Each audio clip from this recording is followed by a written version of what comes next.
श्री स्वामी समर्थ। एका गावात एक चित्रकार राहत होता। तो दिवसभर खूप कष्ट करून सुंदर सुंदर चित्रे काढायचा। सकाळपासून संध्याकाळपर्यंत उन्हातान्हात काम करून तो घरी परतायचा तेव्हा तो थकवाने पूर्णपणे गळून गेलेला असायचा।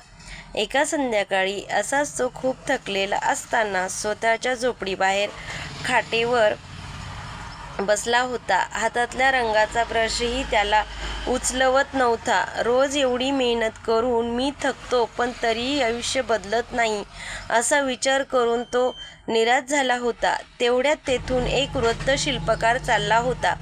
त्याने चित्रकाराचा पडलेला चेहरा पाहिला आणि विचारले, बाळा, काय झाले? इतका निराश का दिसतोय? चित्रकार म्हणाला, बाबा, दिवसभर काम करून शरीर पार थकले आहे, मन अगदी उदास झाले, मला आता पुढे काम करायची ऊर्जाच उरली नाहीये। वृद्धाने हसून तिथल्याच एका दिव्याकडे बोट दाखवले आणि म्हणाले, बाळा, तो दिवा बघ, तो दिवसभर मंद प्रकाशात राहतो, पण संध्याकाळ झाली आणि अंधार पसरला की तो अधिक तेजाने उजळायला लागतो। दिवा कधीच म्हणत नाही की मी दिवसभर जळलोय, आता अंधार पडल्यावर मी का जळू? अंधार जितका दाट असतो दिव्याचे महत्त्व आणि त्याचा प्रकाश तितकाच जास्त जाणवतो। शिल्पकाराने त्याच्या खांद्यावर हात ठेवला आणि पुढे म्हणाला, संध्याकाळचा हा थकवा तुझ्या अपयशाचे लक्षण नाही, तर तू दिवसभर केलेल्या प्रामाणिक मेहनतीची पावती आहे।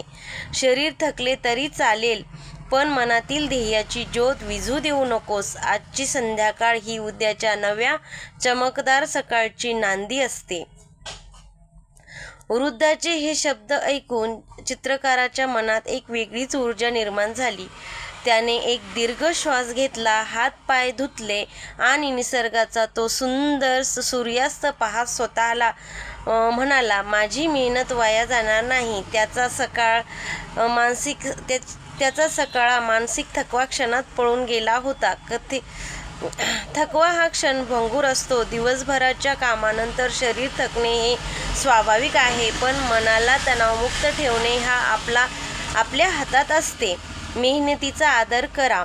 तुमचा थकवा हे सिद्ध करतो की तुम्ही आजच्या दिवसात तुमचे 100% योगदान दिले आहे।